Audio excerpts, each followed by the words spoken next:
And Leanne's big on setting 3 beautiful intentions for the next year. So those are on there, and I'm going to review it in a couple of minutes. So that was my second. So I'm just on question 1 still, my answers. What are 3 things that I'm doing, 3 intentions, crystal clear on what I'm creating. So that was the vision board talk.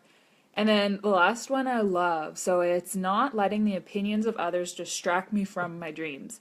And you'll see it on my vision board too, not being disrupted by the haters. So basically, the bigger you get, or the more abundance you create, the more haters there's going to be, the more people that are going to be watching you and telling you their opinions. So that's a big one for me, is just not letting it faze me, not letting it get into my zone. So that's a big one that I've been working on, and I'm going to continue to work on.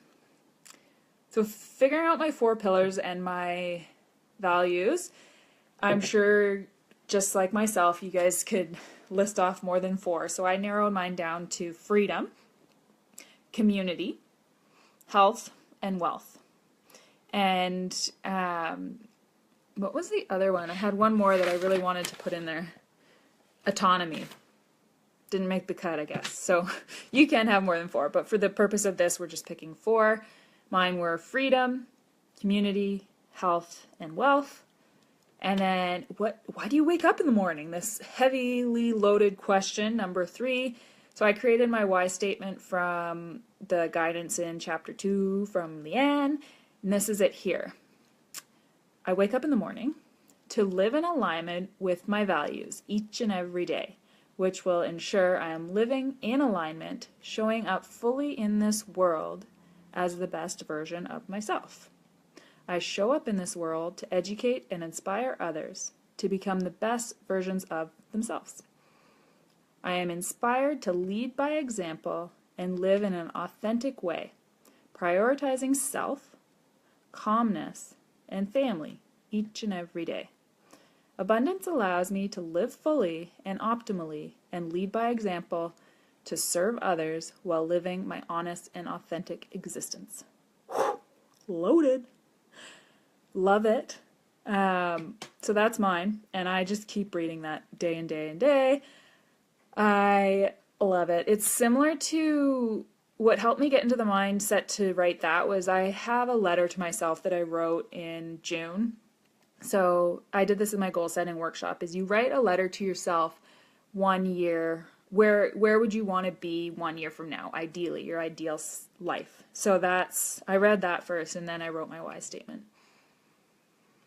My beautiful money affirmations. So I've asked you to pick a couple here just to identify with, because Leanne's got a page of them and we can read them, but the work is to really hammer them into your head daily and keep doing them, so then they're in there and they become automatic thoughts.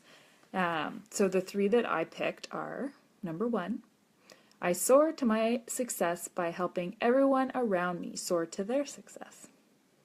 And you can see this is in alignment with my why statement and my values. Number 2, the more I nurture and take care of myself, the more money I make. I kind of giggle to myself sometimes when I go into a yoga class and I come out and I've made a sale. I just think it's wonderful and funny, and really the more I take care of myself, the better my business runs. And I joke around too that I got to go on more vacations, because I went on vacation last month, January, to Barbados and Orlando, and then my business skyrocketed. So another vacation? Sure. So that was number 2. The more I nurture and take care of myself, the more money I make. Number 3, my natural state is beautiful abundance. So those are my 3 beautiful money affirmations. You can have more than 3. Those are just the 3 that I'm identifying with for the next couple weeks and beyond.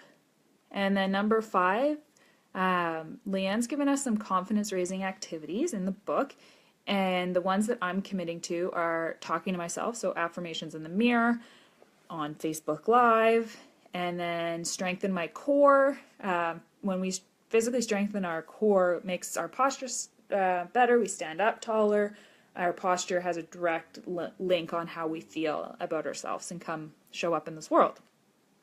And then commit to action. We just launched, Kayla Davis and I just launched a group through our fitness program yesterday. And we were chatting and I said, oh, it would be good if we had this video that it just shows people quickly how to use the document. I've been getting some questions. So then I just did it. So forget about perfection. I mean, it's not perfect, but at least it's helping people, and that's the ego, right? Who cares if my video is not perfect or that it's not super edited? I did it. I did it yesterday when people needed it. They needed the explanation. They wanted to see how it worked. So that's the type of thing that I've been doing for the past 6 months, and it's wonderful. So same as these videos. Like, I didn't rehearse this. I'm just doing it. Action is where it's at, and people don't care about perfection. And as long as you're serving others and it's helping one other person, then you're doing your job. So that's for me, to raise my confidence. And of course, so I do those videos and then people are messaging me, thank you, that helps so much. Confidence, right up there. If I didn't do the video, wouldn't have known. Same with these videos and this book club. I've never done a book club before. I haven't shared too many of my feelings on the internet. So this is all new and it's action. And my business coach actually last year said, she's an intuitive coach too. She goes, Steph, I think videos are your thing. And I'm like, no, Linda, I don't want to do videos. I just want to stay behind my computer screen and type away and email, because then I can think about my answer and really put it out there. And perfectionism is one thing that I work on. So it's funny because when she challenged me over a year ago to do videos, I was like, no, not doing that. And what happened when I started to do videos? Business, abundance, confidence, friendships. I have way more friends now. So if you don't follow me on Instagram, head on over. I do all the Snapchat stories or Instagram stories. It's so fun. And video is now my jam. So that was committing to action. Number 6, do you expect good or bad things? Is your cup half full or half empty? How do you look at this world? Don't... Oh, there's Frankie. I think someone's at the door. So for me, my automatic, like, if I think back to before I started working with Leanne, it was bad. My automatic thought was thinking the worst. I'm a worrywart.